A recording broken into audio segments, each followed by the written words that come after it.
Hi, I'm Rachel. And I'm Meg. And this is Guerre Can Get It. Cette semaine, on parle des chiens canadiennes. That'll make sense in like 30 seconds, I swear to God. If they gave awards for makeouts on screen or stage, this guy would get a lifetime achievement. He'll find any excuse to get right to sucking face. You honestly wouldn't believe it.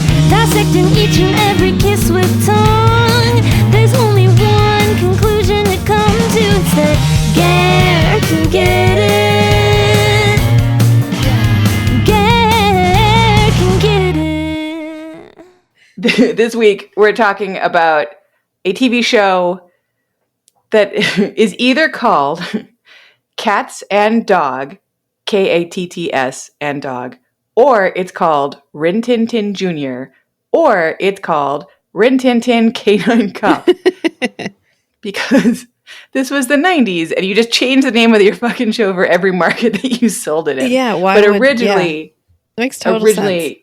Cats and Dogs. Yeah, I mean... Oh, look, there's our first characteristic. He's in something that has like 6 names.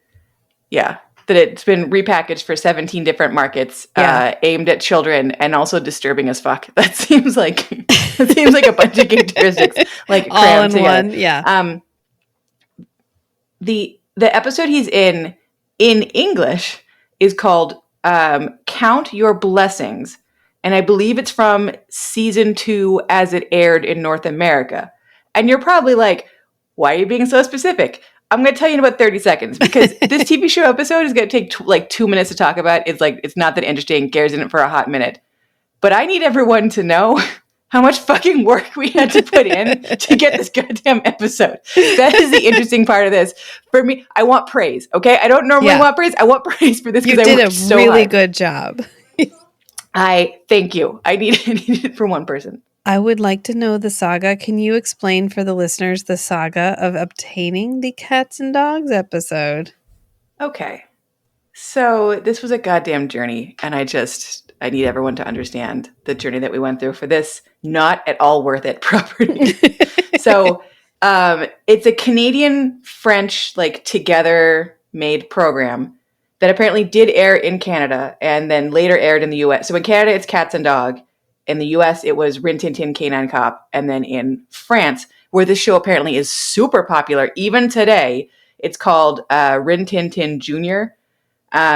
So when I was looking up the episode that Gare was in, which again in English is called Count Your Blessings from 1990, it says it was in season 2. Well, it was in season 2 when it aired in Canada and probably the States. But when they sent it over to France, it was the 90s, so they didn't care. So all the episodes are in a different order. I think some episodes never aired in France. So what was season 2 in the States was season 3, I think, in France or vice versa. And the name in French is Coup de sort, which means twist of fate. So it's not even the same name of the episode. It aired in a different season. And the only reason that I'm talking about France, because you're like, why do I care about France? Is because they didn't release this on a DVD in North America. In this entire continent, they did not release it on DVD. I think there's one. Do you remember how TV shows used to do like a best of box set? I think there's a best of box set highlights. For Cats and Dog. Yeah, highlights. Yeah. And I know that the TV show did a very special movie, because again, that's a thing that we used to do. I feel like for kids shows. Oh yeah. I think you can buy the very special movie in the States in English, but otherwise no. So the version in France, it's a different season. The box sets that were released don't say the episodes that are on them until you get the box set and flip it around and realize that your episode is not on the season 2 DVD that you bought from France. The DVDs from France do not have the original English soundtrack. They don't have any subtitles. So they're entirely in French with no subtitles in French or English or any other language. And so, like I said, the first time I bought it, I bought the wrong season because it was the right American season and the wrong French season. Yeah. So then I bought the right French season. I found, we've talked about this in previous episodes, there's a website that will add subtitles for you to things that don't have subtitles. So I got them to put French subtitles on the French thing. And then because Rachel does not speak French and my French is not so great, I had them put the French into English. So then we had good visuals. We had weird French dialogue. We had sort of decent, kind of legible English subtitles, like to get us through. And then we got the gift that is Michelle. Michelle, on her VHS tapes, had a copy of, she'd recorded a copy of Cats and Dog from television in America. So then we finally got the English language audio track. So we have blurry English video, English audio, clear French video with French audio, and not 100% accurate English subtitle. This took me like. This was like $100. Like I can't even like the amount of, because like I had to buy these DVDs from like Amazon France and wait for them to get. It was, and like I'm never gonna watch any of the rest of Cats and Dog because it's like it's remarkably dumb. And like they'd it's be not in even French. and they're entirely like I can understand enough to like know what's going on mainly, but like I also like my give a shit is negative. Like it's not even like Dracula where it's aimed at kids but like kind of fun. This is boring as fuck and also deeply dark. So like how did you manage to be both things? So anyways, if anyone wants to watch this and you speak French better than I do and you can listen to French like faster than I can, go to Amazon France, type in Rin Tin Tin Jr. They have every episode that was released in France. I don't know how many that is out of all of the originally produced episodes, but you can watch them. But if you want them in English and you don't want the best of tape or like Christmas with Cats and Dog or whatever that special was, like you're fucking out of luck. This was so much goddamn work. I just need everyone to understand that this is an absolute labor of love for a show that was not fucking worth it. It was so bad. But I will say that it had two little minor highlights for me, which is Denise Akayama, who was the main bad guy in Ghost Mom / Bury Me in Niagara. He shows up in this as a police officer named Ron. And then our favorite lesbian German vampire lady, she shows up. Her real name is Denise Virieux.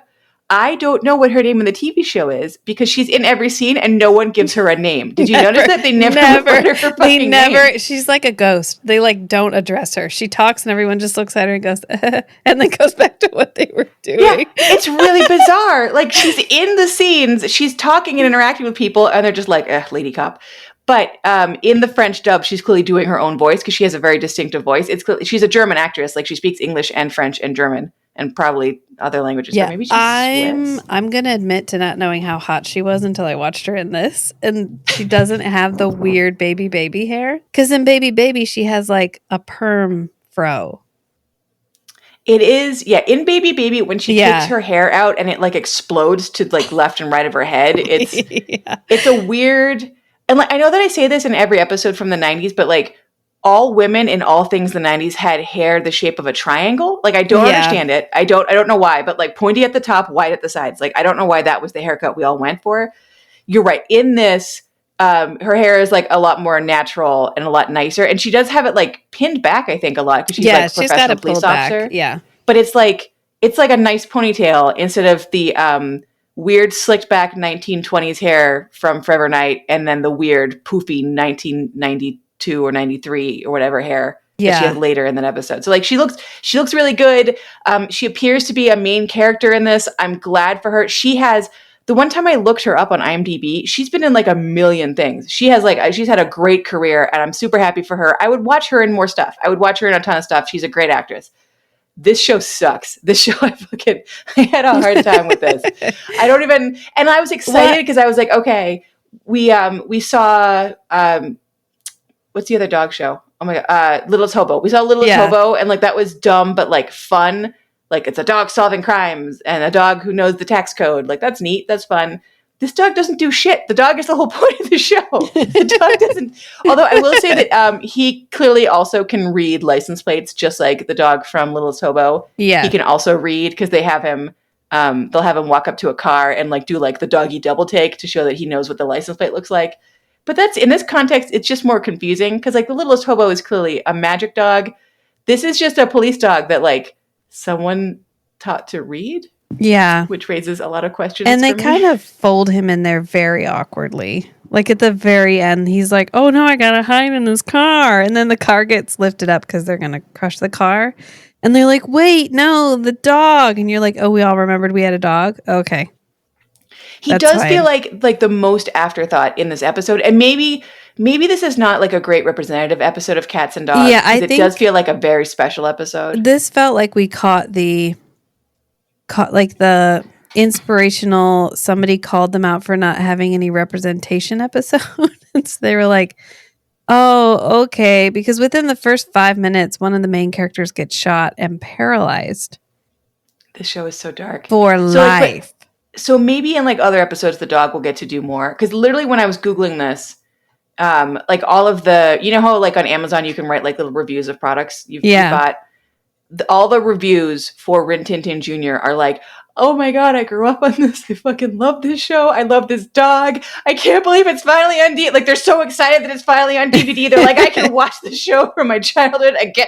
Like they are forever night level excited about this show from the child, and I'm like, it's got to be, to get this level of attention, either everything else on French TV in the 90s was absolute shit, or there's like better episodes and this just was not it. So if anyone wants my DVDs, I will send them to you. You can have them, and maybe you will enjoy Le Cats and Dog, because it really just had. Okay, so we're getting way ahead of ourselves, but also it doesn't matter because the show sucked a lot. Okay, so it didn't suck the way that like Puppets Who Kill sucked. Like I want to make that clear. It was just meh, it was all right. Yeah, he was had just a lot of 90s choices. Is this the same time as Dracula? Because he had the exact same hairstyle that he has when he comes back as Klaus at the end of Dracula. Yes, this is 1990, or this airs in 1990 in North America, and Dracula is late 1990 to early 1991, so it's the exact same time period. Because he even has the like blonde highlights at the end of his yeah, they did make him blonder, didn't they? Whatever hairstyle is happening right now, kind of like he had in Dracula. Because in Dracula, when he comes back as Klaus and he's with the mom, and we meet him in the car, he has like slicked back hair, and the tips, like he has like frosted tips. He does, yeah. I bet. So they're back. I wouldn't be surprised. Tips are back. Yeah, I wouldn't be surprised if it's like he went from one set to the other. Although, you know what's funny is like, I don't know what it is. Like he clearly was filming it at the same time. He's the same age. He has the same slick back hairstyle, and he's both evil in both, and he's wearing suits in both. Yeah. But for some reason, maybe just because in Dracula the series he has a dad character. But in this, he seems like 15 years older. Like his presence somehow seems like a much older person to me than Klaus. And like I can't really put my finger on it. But like he's a really good actor, Meg. No, that's what it is. Yeah. Yeah. How dare I? I'm so sorry. Yeah. I mean, come on. He's conveying like age and worldliness, where Klaus doesn't have age and worldliness. In this show, Gare plays a character named Boswell. He runs a fancy car dealership. What do you call it? Like a fancy foreign car dealership, basically. Front. That is called a front, is what he runs. No, I think it's a real business though, because he's actually selling the cars. He's just then immediately stealing them right back. Half of that business was very legitimate. He's like, I'm going to sell you fancy cars, then I'm going to steal those fancy cars, and I'm going to sell them overseas for twice what I sold them to you for. And I'm going to make money all around. I'm going to make money when you buy it. I'm going to make money and when I resell it. I do have to admit that when I watched it in French, I was like, I don't understand what the scheme is. I heard $2 million, like nothing. Like I was like, I didn't learn any of the words in school for like fake car dealership, car theft ring. I didn't learn any of those words. So I was like, with the subtitles, I was like, oh, he's stealing the same fucking car. Unit 7, oh. how to set up your mob-owned business. Yeah, it was a real oversight, frankly, in my language curriculum. Okay, so Gare runs a very successful, extremely illegal fancy car dealership in wherever they are. I don't even know if they're supposed to be in North America. America, because that's the problem I have. Like I love these like. I feel like when we were kids, like in the early 90s, there were a lot of these half Canadian, half French TV show partnerships. Like there were just I don't know what was going on like in terms of like tariffs and rebates and stuff, but like it just seems like there was something really good, and so all these French companies and all these Canadian companies like were getting together and making TV shows. But like when they filmed them, they were filming them for like both audiences, so everything was like not just generic North America, it was like generic Earth. Like it's so like generic Western country somewhere on the planet. Good luck. So it's they're somewhere. They speak with North American accents, kinda. But Gare's doing his I'm a very fancy man voice, which is to say like an accent that he could be British in this. He could just be a very fancy American man or Canadian man. He's just a very fancy. It's just fancy man voice. So like, I think he's going for British. I think he's going for British until the police come to question him, and then he's American. Which was obviously an intentional character choice. Yeah, it was. Obviously, yeah. I mean, what if the police comes back? It shows how depicted as he is. What if the police come back and he forgets, and they're like, "Wait, weren't you American last time?" And he's like, "Yes." No. It shows how evil he is because he can't even. He can't diabolical. Even have one accent. Yeah, that's what it is. Yeah, he's not playing the surface level, Rachel. He's playing layers. He's playing all the layers. You know, when we did Murdoch Mysteries, and the like third time he comes back as Sherlock, we said that he just came back because they gave him free lunch.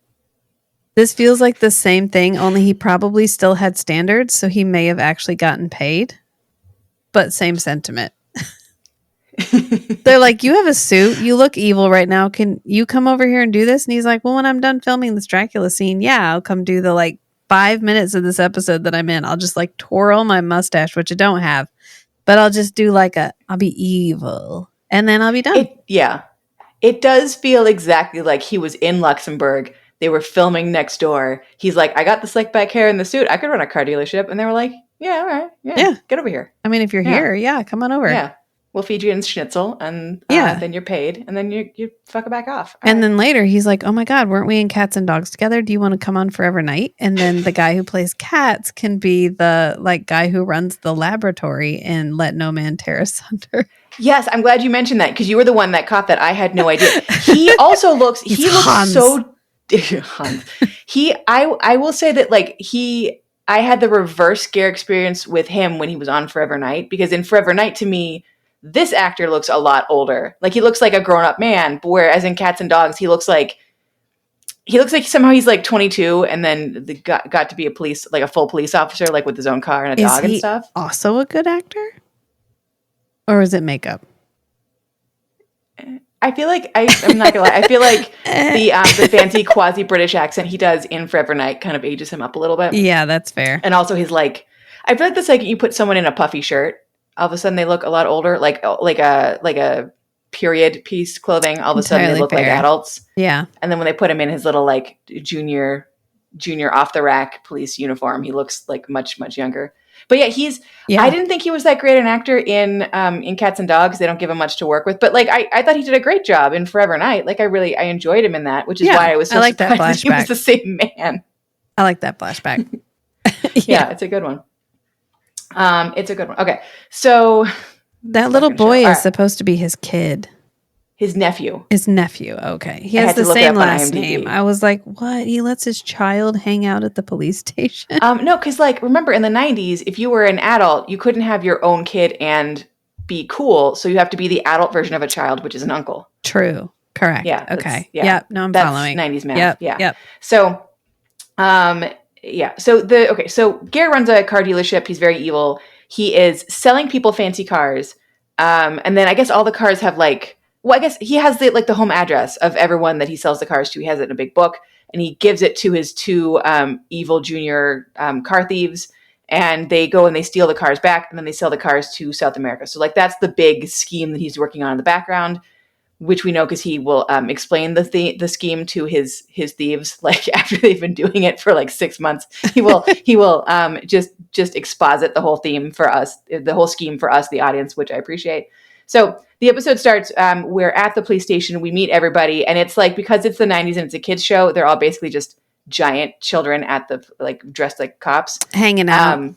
Having a good time, doing paperwork at the same desk. Like all four of us are at the same desk. Share one giant desk. The nephew has like 1.5 lines in this. And again, like this is again why I'm hoping that this is like a one-off, because it's a very special episode, because it feels like normally the nephew and the dog would be the main draw. Like if you're a kid watching this, you want to see magic dog, you want to see cool kid. You don't want to see like man comes to terms with his mortality.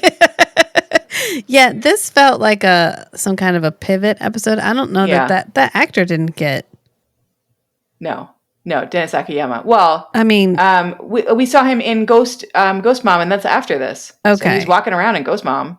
I don't think he's actually, because sometimes they would do this to cover up like this guy went through something, and we want to keep him on the show, so let's like explain this in lore. Yeah, I think this was just a very special. This feels so shoehorned in here. They're like, oh no, he's disabled now. Yeah. And then they like, and he's sad about it. And then, I don't know. It was the most. It gets so dark. Probably the most, yeah. I feel like this is a characteristic, and I can't really put my finger on why I feel this way, but like him appearing in very special episodes. Do you know what I mean? Like episodes that don't align with all the other, and maybe it's like an offshoot of like, he'll show up in a goofy property and he'll be like serious Shakespearean actor, like blow everyone out of the water. And he's like on a different wavelength than the rest of the show. This episode feels like it's on a different wavelength than what the rest of this TV series should be. Cause like, if you look, you can find like ads and stuff for this on YouTube, and it's definitely like not a very special episode every week kind of show. It's like, we're going to solve some crimes with a dog. What? Like it's anyway. So, and speaking of which, if you watch this, the dog is either called Rudy or Rinty, short for Rin Tin Tin, and it changes based on where it was dubbed and what country you're watching it in. So they couldn't even get the fucking dog's name the same.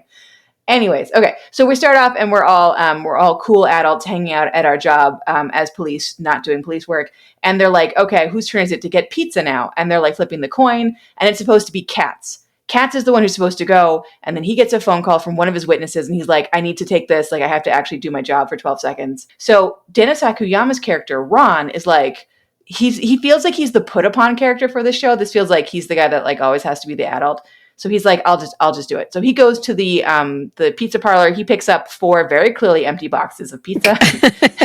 He's walking out the door, and all of a sudden the guy, another customer, I think, has his car stolen. And we get to see like the car theft happen because the guy's like, oh no, my car. Yeah. So Ron drops the pizza boxes and he's like, freeze. He stands there, he points a gun at the guy. And the guy has a gun like wrapped up inside a newspaper. Yeah.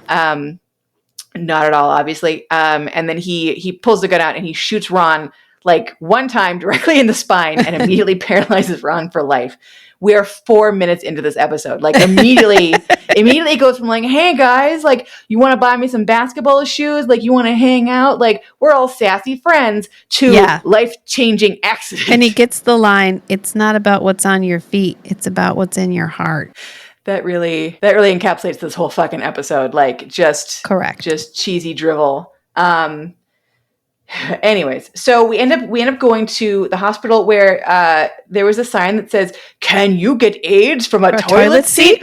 And I was like, "Oh, 1990. Okay, did they steal this from the set of Forever Night?" Because like every time we're in the hospital in Forever Night, there's like one horrifying fucking sign about AIDS in the background every single time. Yep. So we get to the hospital. Katz and unnamed German lesbian vampire cop, they go and see Ron. And Ron is like kind of out of it still. Like he's kind of like coming out from anesthesia. He's like not really there. He's refusing to believe that he's paralyzed because it's going to be one of those shows. Everybody buckle up. And his doctor, this is like the most 90s bedside manner. His friends come and they're like, hey doctor, like, how's he doing? And she's like, well, better than expected. And they're like, oh, cool. And she's like, yeah, but he's still absolutely paralyzed, like forever. And it's not fixable. So immediately like gut punch. And then she goes, really the best thing is just to make him face the situation and get on with his life. All right, I got other patients. Peace out. She checks her watch. She looks at her watch and then goes, I mean, actually, but I got to go. So. Yeah, you guys can handle all of his psychological needs. He's broken. I can't put him back together. So I'm going to mark this little box on my clipboard and I'm out. Peace out, guys. Like, it's like the least bedside manner, but it feels kind of. It fits. So anyways, they go and see him and he doesn't remember anything. Like he's like, he can't remember if it was one guy or 2 guys that were shooting at him and stealing the car. Like he's just all over the place. So immediately they go back to work. Everyone else goes back to work and they're like, oh, we can't use the computer system. Because if you couldn't tell, from the fact that Ron is played by Dennis Akuyama, he's Asian. He's an Asian cop. Yeah. And because it's 1990, the Asian cop is the only one who knows how to work the computer system. Correct. So let's just sit with that in our hearts for like a beat. Yep. Here we are. Yep. They crashed the mainframe. Dad, I crashed the mainframe. If we can't get this figured out, we're going to have to take all this out and get a whole new system and a whole new Asian cop. I like how they just threw out computer words the same way that all boomers threw out computer words. Yeah. Oh, yeah. Absolutely. Yeah. They're like, I don't know. The tiki-taki is no longer tacking. And then the mainframe went kaboosh. And then I don't know how to do the woo-woo anymore. Like, it was very much like if anyone remembers when we did the physics episode with Matt, and Matt was explaining physics, and the two of us were sitting here going, Like, it was that level of understanding, frankly. It was that level of understanding, but like for a basic computer. Yeah. So immediately, the person who seems to be their boss, but again, also doesn't get a name, because why would you get a name? But he's the black officer who looks like maybe he's the chief. He's like, I don't have any sympathy for him. If he's not back soon, we'll just have to replace him. And I'm like, he got fucking paralyzed like 20 minutes ago. Like, what are you? This is, oh my God. Like, I don't know. I don't know the status of like disability law in 1990. Like, I don't off the top of my head know the year for the ADA or the Canadian equivalent, which I'm hoping there is a Canadian equivalent, but like fucking rough. So what happens? Kat's like, well, I like this guy, and also I don't want to have to learn computer. So let me go and visit him and try and cheer him up. So he's like, I'm going to take you to a basketball game. And the guy's like, I would like to be left the fuck alone, please. I just got paralyzed 14 minutes ago. Like, please just leave me alone. And because it's the 90s and we had no chill, Katz is like, oh, you don't want to come with me? And goes like, he's like, I'm going to pick you up then. Yeah, he I'm lifts him up. Move you. And is like shoving him in his wheelchair. And he's like, I don't want to like, go. Just leave me alone. So like the guy's like, if my only options are you physically manhandling me or me going into the wheelchair on my own, I guess I'm picking option B. But I was like, oh my God. Like they just turn him into a rag doll. Like immediately they're just like, well, you're crippled, so pick you up because you're my baby now. I was like, oh, this is somehow more uncomfortable than baby and the Gare stick a baby in me right now so I can be magic and immortal. Yeah. This is more uncomfortable than that. We had no chill. So anyways, so they go to a basketball game, which can we just talk about how the basketball game was clearly recorded at another time and place? Like it's like entirely different frame rate. Like it's a different quality entirely. Yeah. They're clearly not there. So they keep showing pre-recorded video of a wheelchair basketball game because it's one of those. That's of course that's where he's taking him. Yeah. And then they will flip around to show our characters on clearly empty bleachers in a different gym, and they like put in like a little bit of like basketball noise in the background. Like, oh fuck! You couldn't find like 8 guys in wheelchairs. You couldn't find 8 wheelchairs and 8 guys who maybe didn't need wheelchairs and just have them like scooch across the floor just so it was at least like the same room. No, you just, okay. No. You used all your budget on getting Gare probably, right? Okay. Yep. So he watches a basketball game that's clearly not actually happening. And then Katz is like, okay, I solved your problem with being disabled, right? Because look at those guys. They can play basketball and they're fine. So quit your bitching. And I was like, show. Oh, shit. Like it won't end. So the guy is like, I feel like a nothing. I wish that I had died. I wish that I were dead. And the Katz guy is like, well, maybe you did die. Maybe it did kill you. And I was like, could you maybe have some fucking sympathy for the man that it should have been you, first off, because it should have been you getting the fucking pizza, which they never address at all in the entire episode. Did you notice that? Yeah. Like, he doesn't have any introspection. No one else is like, it should have been you. Ron isn't like, it should have been you, man. Nothing. But like, they set it up like, but for a twist of fate, this would have been you in the wheelchair. So he has no fucking sympathy. And then the show has no sympathy. They're like, come on, Ron, just get the fuck over it. Yeah. You're a cop. You just figure it out. How are we going to do the mainframe if you're not there? Get your shit together. Yeah. Yeah. We have a computer. We need an Asian. Like, make this happen. So, Jesus Christ. So, after being picked up by dumbass Katz, going to a wheelchair basketball game and told that should make him feel better, Ron then goes back to work. Ron is the best character in this entire fucking show. Like Ron, like I just like heroic, the level of just, I guess I have to, like, maybe he's just so used to dealing with racism that he's like, well, I guess now I'm also disabled, so I'll just use the fortitude I've had to use to deal with everything else, and I'll just roll that in there just and like add get it back to the on with my list. life because I need a job. I'll just add it to the list. So he gets back to work. Somehow he gets inside the building. And I say somehow because I know there's not a wheelchair ramp, because he's inside the building and he's pissed off that there's no wheelchair ramp, and he's yelling at them and they're like, yeah, we'll see about it. I'm like, no, you really need to have a fucking wheelchair ramp, not just for Ron, but for other people. Like, what if someone wants to report a crime and they're in a wheelchair? Are they supposed to yell at you from outside the fucking building? Like, what? Yeah. But like, I like how they're so annoyed about it. They're like, ugh, I mean, I guess if we have to. How the fuck did Ron get in the building? Did he like throw his wheelchair and then like army crawl across the floor? Like, the fuck? Did he have his wife pick him up and like whip him through a window? Like, I think, like what? Isn't his like, wife with him? I think somebody's with him. Is it? It might be. He has a wife that pops up every couple of minutes to just be generic Asian woman standing next to him. Yeah, and looking like, sad. Good for you, Ron. And looking sad. Yeah, that's her whole job. Yeah.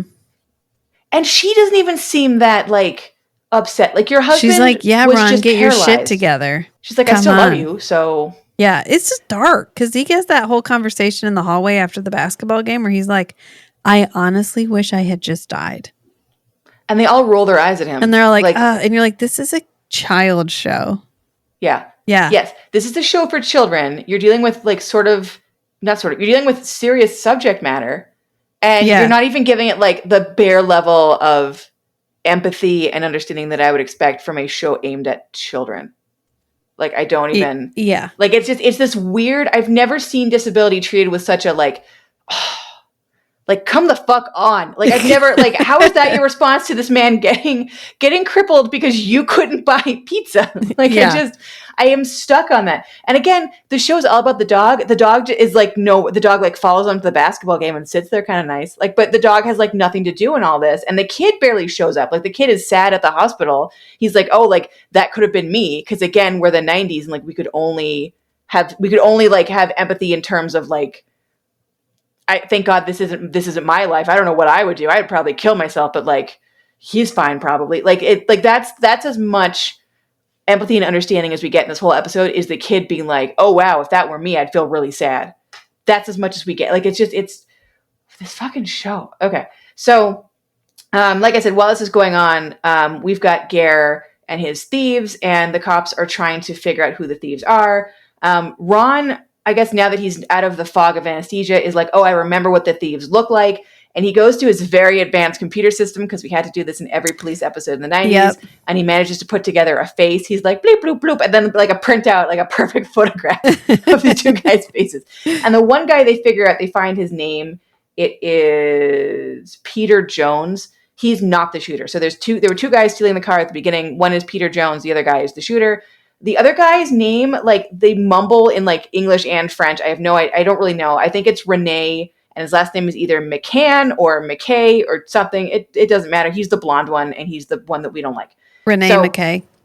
Sure. Yeah. Yeah. Let's go for it. Why not have him be the Dr. Seuss of? So we have the thieves. We figure out who they are. We end up having a hot dog vendor who's like, oh, I know this one guy. Like, he works for Mr. Boswell. He works over at the car dealership. And then so they go and see Gare, and Gare's like, I have no idea who that is. Again, like twirling his fucking mustache and tenting his fingers and like, I'm not suspicious. But we knew that he was bad the moment we saw him. Why, Rachel? Because he was wearing a suit and tie. Yeah. He had the tie. He had the tie. Yeah. Dead giveaway. Tie means evil for Gare characters. So, so the cops, like, they try and do a little bit of police work. They're like, definitely Boswell's involved because the hot dog guy said he was. So case solved.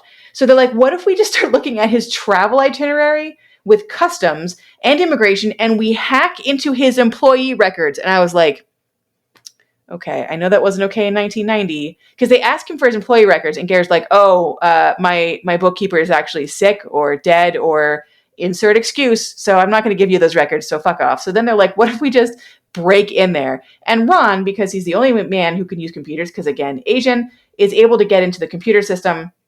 And also they're able to, like, don't they track like the car phone? They're like, they have like weird technology outside the bounds of like anything that the cops should be doing at this point, based on what a hot dog vendor thinks that maybe he saw, that like a guy who's a car thief maybe also works for Gares sometimes. Like somehow they put that together into Gares running an international car ring, which they're right, but like how did you get to How did we get here? Yeah. So we end up having, I guess one of the cars has some kind of anti-theft device that like immediately rings of a police car within like so many miles. So they get this alert. They find out that this car with the license plate Pookie is being stolen.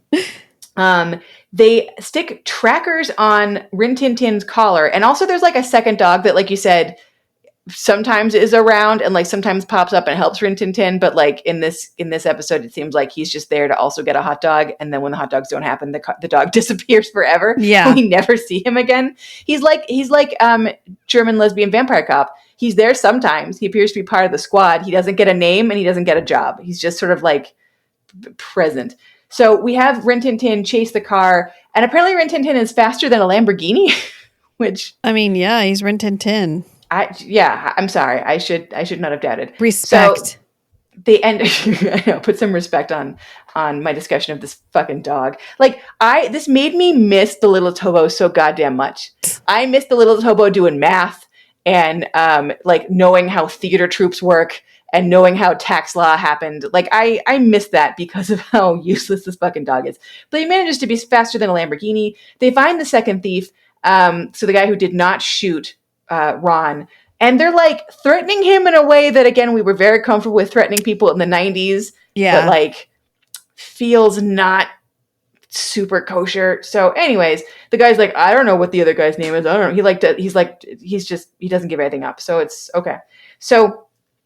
Rin Tin Tin somehow, even though we started tracking this car, he somehow like uses his dog magic to track the Pookie car, the second other car, and he tracks it all the way to a Wreckers because magic dog. So we track the dog through his collar, and the dog tracks the car through dog magic.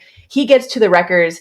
He does that thing where he like looks at the license plate, looks back at us, looks at the license plate, and like does like a satisfied police dog nod, because again he can read. So he's like, aha, I've tracked the right car. So then he goes and he like spies on Gare and the Peter Jones thief, the blonde thief, arguing in the office of the Wreckers, because Gare's like, look, the cops are onto us. Like, you first off, like, you shot a cop, so like now they actually care. I guess before you shot a cop, no one in whatever town or country we're in cared that like hundreds of these expensive cars were going missing. Probably but correct. Now that there's a cop who's disabled, like all of a sudden they actually are doing their jobs. So now that like the cops are actually following us and they figured out that it's us, like we need to take these cars to the chop shop and break them apart into little pieces, and then the cops won't be able to tell that we stole these cars. And I'm like, okay, well, you're still standing right the fuck there while they're chasing you with the Pookie car, but like whatever. So Rin Tin Tin, at this point, I'm just going to assume that the thing on his collar also is a recording device, because otherwise, let's go for dog spy makes no fucking sense to me. So he watches them, and then I guess he like sees that. So we have Rin Tin Tin go into the office where Gare and Peter Jones, the guy that shot Ron, are having an argument in the office, and the only way this makes any sense to me at all is that the dog has like a recording device on his collar, because otherwise, the dog watching them and like learning the intricacies of their plan. Like, how does that help anyone? Like, is there like dog sign language? Is he going to go back to Cats and like write it out for him? Going to be a witness in court. It's magic dog. Yeah. Ruff, ruff. This show is so fucking stupid. So anyway, so he's like, oh shit, they're going to see me. So the dog turns around and runs into the station wagon, which again, like the car theft ring is all fancy cars. We're at like a regular Wreckers now, and there's just a station wagon about to be lifted into the air. And so Rin Tin Tin just runs into this not involved car to hide for reasons. Like if Gare turned around, like do you know what I mean? Like what's he going to do? He's not going to know this is a police dog. Yeah, he's the dog doesn't have like a badge dog on his collar. Whatever. Oh shit, I've been arrested by the dog. Like why does it matter? But the dog is like, oh shit, I'm supposed to be undercover. So he runs into the station wagon, which then starts being lifted into the air to be crushed. And I'm like, okay. I mean, the dog didn't do anything. Like, I don't want a dog to be hurt, but like also in this episode, like I don't care. So we have the cops show up and they end up arresting Gare for the car theft ring. And I'm like, again, I don't even know what evidence you actually have on them. Do you know what I mean? Like, you caught like the one guy with the stolen car, but how do we tie that guy to Gare other than like he knew, like he works for Gare's like legitimate business, but like if you worked for my legitimate business and you were committing crimes on the side, like how does that tie? Do you know what I mean? Like, how did you? Yeah. But it's sort of like the one that we just talked about is sort of like paid vacation, where like the actual police work part is yada yada so fucking hard that you just have to kind of go with it. Yeah. So anyways, they come up, they arrest Gare, but the Peter Jones guy, the guy that shot Ron, is like running around playing hide and seek in the wreckers, like hiding behind a bunch of cars. And then the show decides to go real fucking dark, real fucking fast, because we have the guy running around and like hiding, and all of a sudden we've got Ron. And as you said to me, how the fuck did Ron get his wheelchair? Like, there was no way a wheelchair could have gotten in this teeny tiny tight space inside the back of the car wreckers. Like, there's snuck up on him. Yeah. How possibly? Because it's not a motorized wheelchair. It's like a regular, like with your own arms wheelchair, pushing yourself across and then like the ground is uneven, and it's not even like physically wide enough. Like, they had to like make a space for him to sit there in the wheelchair. Like, it doesn't make any sense at all. But again, it's sort of like how he got into the police station earlier. I guess he just army crawled and then took his chair and fucking threw it because he's Superman. I don't know. So he, all of a sudden, the guy that shot Ron sees Ron. Like, Ron sees him. And Ron has his gun out, and Ron is just sitting there with this very eerie, very calm look on his face. And so we end up having Katz and Rin Tin Tin come up, and they jump on the guy. They jump on the Peter Jones guy. They get him to the ground, and they're like going to arrest him. So Ron does not need to have his gun still up at this point. Like, the guy is taken care of, and Ron is not moving. Ron is sitting there with his gun pointed right at the guy, and the guy is like sweating and panicking because it looks like Ron is going to shoot him and kill him. And Ron is like not even responding to anything that the Katz guy says. Like, he's just like in fucking kill mode. And so Kat has to kind of get between Ron and Peter Jones to do this arrest and like take the guy away. And the episode ends with Ron getting into his station wagon, which I guess is also a police vehicle now, and sitting there behind like the front, like the driver's seat. And Katz is like, "Hey, were you really going to shoot that guy?" And Ron says, "I don't know." Yeah. And the episode ends. Good job, kids. Go talk about this episode with your parents. Yeah. Mommy, the guy who plays with the dog almost killed somebody this episode after he got disabled. It is so messed up. And the most messed up part is this episode has no idea how messed up it is. Like, that is the problem for me, is he gets disabled. He gets injured and disabled for life within the first like 3 minutes of the show. No one in the show has any sympathy for him except for the kid, and the kid's sympathy is literally only I'm glad it didn't happen to me, because I would be really sad if it happened to me. But thank God it wasn't me. They show him some guys who can play basketball in wheelchairs because, again, they have no sympathy for him. They're like, "Well, you can play basketball, so quit your bitching." Yeah, you can still play sports ball. Yeah, what's your problem? They are mad that he wants any kind of accommodation, like a ramp to get into the building where he works, which I feel like we can all agree is like at the bare minimum of like the level of accommodation that he would need. And then at the end of it, he is still so fucking angry that he is not acting as a police officer anymore. Like, he is willing to shoot this guy out of like just for vengeance. Yeah. And it's pretty much only because another person was physically between him and his target that he did not shoot. Right. For children. For children. For this episode for children. I mean, Dracula was a mess. Like, it was tone-wise, it was a mixed bag. But I still got the sense that it was for children. This would make me uncomfortable to sit and watch. My kids would have so many questions. Yeah. I have so many questions. They'd be like, "What is he going to get better?" And now I'm in the process of like, okay, now I have to explain what happens when you get an injury from which you can't recover. Thank you, cats and dogs. I really wanted to explain this to my children today. Are we going to talk about death next episode? Well, I mean, you could talk about death in this episode because, like, the whole part where Ron is like, "I wish I were dead," and Cass is like, "Well, maybe you are." Like, Yeah. fucking what? No, it's fine. Like, Next episode, Rin Tin Tin has to be put down, and then I get to talk about that. That'll be... Honestly, it feels like the next logical step. Yeah. Just so dark and messed up. And, like, I need to... Like, the music for this episode is so goddamn upbeat the It's whole like, time. do, we're cats and dogs, do. And then the, like, like the K-9 cop thing, and they're like... And it's the intro is, like, the one where they, like, look. It's, like, the individual characters, and they're like, cats. And then Cats is like, hi. Like, it's the, like... You know, It's the so fucking 90s sassy. intro. Yeah. The upbeat, here's each character smiling at you intro. And then we go straight into, and that's not what Ron is going to look like next episode, kids, because he's lost the use of his legs forever. Yeah. Yeah. At least they gave him a, like a nice wheelchair. This is a weird pet peeve, but it's a pet peeve when we have a character who's going to be in a wheelchair. They're going to be in a wheelchair forever. And then you see them later after they've supposedly like accepted their fate. And they're still in like the hospital issue rental wheelchair. Oh, yeah. That's always a pet. Like, no, that's not what people use. Most people don't use that long term. There are tons of options. Even in the 90s. So at least they give him like I can fold this up on my own and it's light enough for me to lift and put in my... Because he has a wheelchair adapted car already. Yeah. Yeah. That he puts see his him at the very wheelchair end. in. You see him like fold the wheelchair and kind of plop it in the back seat. Yeah. And then they slide the door shut on his... Not a minivan. It's just a station wagon, but it has a sliding door. The police cars that they have in this whole, like even the one where they have the dogs in the back, it also looks sort of like a station wagon. Station wagon. Painted a stripe down the side. Yeah, no, it's a station wagon. It's like a Clark Griswold station wagon with one police stripe down the side.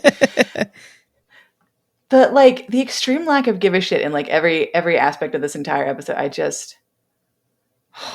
This was a lot, and Garrett didn't have a lot to do. He just had to be like, "Ha ha ha! Let me explain our plot. Ha ha! I almost got caught. I really did get caught." And those were his 3 scenes. Pretty much. I will say that I like that it's a Junior characteristic that if he's in a show with a dog, he gets lower billing than the dog. Yeah. He comes way at the last, like special guest, Garrett Wynn Davies. But at least he's not Gary. I know. I mean, he's not Geraint. He's not Gary. Yeah. Give him credit for that. Oh, this poor man. I mean, like, he got to have, like, a fun little scene and be super fucking evil and vaguely English. But, yeah, he doesn't... he gets to be evil while wearing a suit and tie, and that's what he tells us he's evil. So there's a characteristic. He does an accent inexplicably for no reason. That's a characteristic. Yep. The show has more than one name. The show has more than one name. Second billing to a dog.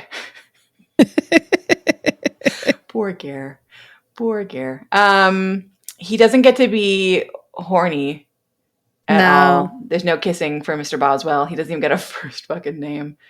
So like not that many characteristics. No, but that's 4. No. That's 4 the obscure ones. Yeah. There are no butts to stare at. Mm-mm. No. I don't think he even gets a scene with Denise Virieux. Does he? He does. Yeah, when he's getting arrested. Oh, okay. Because I was looking for it. I was like, oh, did they even meet on set? And I was like, oh, there it is. Were they standing together? Yeah. He probably just gave her his card. Anything that I'm in that has a human woman role, I got you. Yeah, don't worry. I'll bring you in. She's like, oh, okay, thank you. And then she shows up and it's baby. What am I gonna be? Shh, it's fine. I mean, to be fair, she gets a lot of lines in Baby. She gets like a lot to do. But it's like payback. You're going to beg me to have sex with you. I'm going to what? You're going to tell me you've been watching me and that you want me and that you want me to make you immortal. And she's like, I am.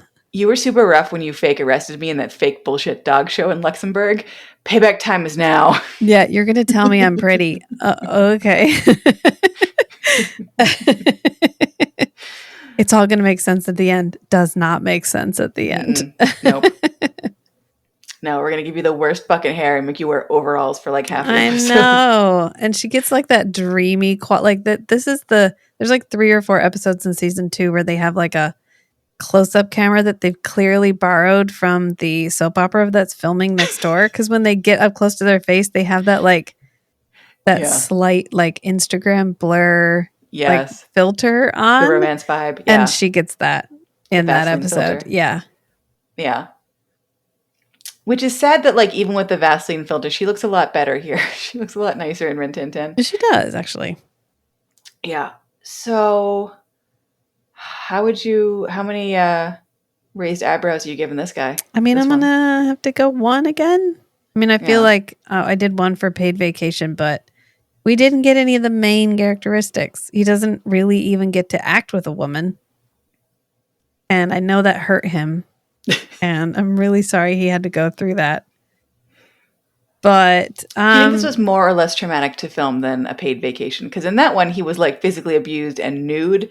But in this one, less. No women. He showed up for 5 minutes. He did all 3 scenes and he was like, and can I go eat now? And they were like, yes, sir. Here's your lunch coupon. And they just gave him 50% off it, like a restaurant. Oh, Schnitzel at the Schnitzel house? Yeah.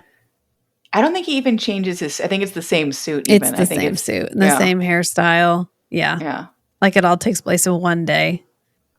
Yeah. His clever scheme gets taken down in one day by a dog. This episode makes no sense. Okay, so I rate it for enjoyability. That's how I do my sloppy wet kisses. So like it's not Ikwe, but like it's real close on the Ikwe meter for me. Ikwe is our baseline of shit. Like Ikwe is like a 0.5. It's because Ikwe. You know what the problem is for me? Because Ikwe thinks it's better than it is. Ikwe is still. I think we've had this discussion. I don't know if we've had it on air, but Ikwe is still being used. At least in some courses in Canada, talking about Canadian history. And I don't know how critically they're using Ikwe. Like, I don't know if they're using it as just like a, we're going to learn a thing program, or if they're using it as like a, let's analyze how badly we dealt with race relations in the, what year is Ikwe? Is that 80s? I don't remember. Early 80s? I think so. Yeah. So like, I don't know how critically it's being used, but like, I know it is still being used. So like, it thinks it's a lot more important than it is, like historically, 86. culturally. 86. Yeah. I don't think Cats and Dog thought that it was like an important show. I think it thought this exactly was an important episode. Yeah. I think it thought that it did a much better job of dealing with disability issues in this episode. I don't think it even thought how it was dealing about race relations in this episode, because like clearly zero thought went into that. But like, I'm less annoyed with this because it doesn't think it's as important as Ikwe. And like Ikwe thinks that it's like, it has something to speak to the cultural moment. And like what it has to speak is that we were in a bad place in that cultural moment. So 2.5? 2.5? Like, cause like I shouldn't penalize it for like the amount of work that went into finding it, but it was so fucking much work to find it. And like I say, I part of me kind of wants to give it a chance and be like, okay, let me just pop it in the DVD player. Let me try and watch like some other episode at random and just see like a regular episode. What is a regular episode of this fun dog solves crimes show? Like, what does that look like? Maybe that's a lot of fun. Like maybe that's super enjoyable, but like, the only episode I've seen of the show is the very special episode, and it made me want to blow my fucking brains out because it was just so ham-handed, dark like it and didn't, sad and it doesn't poorly executed. It doesn't. It thinks it's doing a really good job on dealing with disability, and the way it deals with disability is man the fuck up, get over it. Yeah, it's and all I in don't your know head. how that. Yeah, I don't know. It doesn't matter what's on your feet. Like working legs, it matters what's in your heart. And I'm like, what's in this guy's heart is he's mad about his legs not working. Let him deal with his fucking trauma. Like, no, he needs to get back to work. We have a computer that needs to get used. He also dropped the pizza, which I'm sure they're all mad about it. They're like, yeah, but couldn't he have saved the pizza? Because he tosses the pizza boxes. Yeah, he whips them. I will say that the most enjoyable thing for me out of this episode was when Dennis Akayama gets shot, he does like a full-on pirouette before he hits the ground. He does. He like holds his arms up over his head too, so you can see the bullet hole in his shirt. Yeah, and then he like spins and like falls down very dramatically. It is full ballet spin, or if you guys have seen Dracula the series, which if you haven't, why are you listening to this bullshit? Go watch Dracula the series. It is very reminiscent of when Gare has to fly in or out of a room. Yeah, the jazz hands. Yeah, Gare probably showed him. He's like, I got a really great idea for when you get hit. Ready for this? Dramatic vampire spin. Let me show you. Pretend you're figure skating. I learned this from the bullet wound. Jordy Johnson, and they're like, "Oh shit, okay, yeah, no, show it to me, it's fine." Absolute Sex Panther move. I love it. More Jordy Johnson in my life. I'm missing more Jordy Johnson. Okay, so yeah, what did I say? Like 2.5, I think 2.5 is a generous. And I will make the promise that I will try and watch some other episode of the show and just see if it's terrible all the way around. But like, if you want a dog solving crimes that's fun, go watch The Littlest Hobo. If you want Gare being evil, go watch literally anything else that he's in where he has a tie. Just look at the picture in the back of the box. If there's a tie, he's a bad guy. Yeah, he's a bad guy. But like, I don't understand. Maybe like I know that one of the things that we use to host our podcast online tells us like where people in the world are watching. I don't remember if anyone in France wasn't there like one person in France? I'm sure. I think we're in like 25 countries. Yeah. Not to brag, humble brag. But like, first off, why is anyone listening to this? But like, second off, like if anyone grew up watching some version of this show and like they want to tell us like what, like sell me on this show, like tell me why you guys love it. Like tell me that this is just a weird one-off episode. And like, why is this your forever night? Why is this your Dracula the series? Why is this your weird childhood thing that you love so much? Because like I said, based on Amazon.fr, this thing is beloved. This thing was like a big fucking deal. This thing is it made people's childhoods and they still think fondly back on it now. And I don't get it. Like besides Denise Virieux, I don't get it. So if anyone wants to write in and tell us why we're wrong, I welcome that. Cause like at this point. Yeah. Let me know. So this is kind of a bummer episode, you guys. I'm sorry. Denise Akayama did a bunch of other stuff. Like he had a good career before he died young and mysteriously from a cancer that we don't know what kind of cancer he got. But it's sad. So yeah, I like him. Watch more stuff Dennis Akiyama's in. Watch more stuff Denise Virieux is in. Maybe don't watch this. And especially don't watch it with your kids unless you really want to have a very special conversation with them about how bad we were as people dealing with disability in the 90s, pretty much. Yeah, pretty much. Yeah. Womp womp. The dog doesn't even solve crimes. I'm real bummed about that. Like, you give me a magic crime solving dog, I want a magic crime. Like, my bar is Littlest Hobo. You got to meet or exceed that bar. And this just... Yeah, it's pretty much used for the joke when they go to the hot dog stand. And they're like, I'll have 2 dogs. And then both dogs stick their head out of the car. Yeah. And then hilarity ensues. Gets stuck in the car at the end. And that's pretty much it. The French voice for Gare doesn't even sound like... I mean, like, it's... The guy is clearly sort of trying to emulate Gare's fancy man voice. But, like, you know how sometimes you listen to a dub and you're like, oh, this is really good. And sometimes you listen to a dub and you're like, did they even let you listen at all to the English version just for, like, the tones? This is kind of lackluster. This is kind of in the middle. But if you're like trying to like improve your foreign language skills, like it's not a bad way to do it. I mean, it's like such a dumb like simple show, and when they dub it, they use a lot of like slang, so like that's kind of helpful, I guess. So like as a language tool, I'm going to give this one extra provisional point. As a language tool, nice, it's very helpful, and you can just sit there and kind of like absorb it. But just as like a thing to watch to enjoy, I just didn't. I'm sorry, Gare. I'm sorry. I just. Not this one. I hope they paid you well. I hope you got like 2 ham sandwiches and a hand job, because I didn't. I hope it was twice your regular rate is what I'm saying. I hope that's how much they paid you. Because like I mean, he did a good job. He was fine. They were like, show up and be evil, and he's like, nailed it. Like, give me a tie. Yeah, it was fine. He was fine. It just wasn't. He wasn't really in it. And the whole episode as a whole was just weird. Yeah. He is not the problematic element in this episode. No. The rest of it is. I'm gonna do a dangerous thing. The thing that we're gonna watch next week. He is the problematic element in the episode. So, good. What are we gonna watch next? The Kung Fu. Oh yeah. The Legend Continues. Yeah, Kung Fu: The Legend Continues. Oh, yeah. Good. Based on my skimming of it, like to make sure I had the right episode, I think he plays a mentally handicapped character. Oh, okay. Yeah, we're gonna barrel through. Okay. We're gonna barrel through. Okay, we're gonna get through this together. We have to sink to the lowest valleys to get to the highest heights. Oh God. Okay. Yeah. Let's. Yeah, we're just gonna do it. All right. So All right. Until gird next your loins time. for next week, guys. Until next time, friends. Bye. Bye.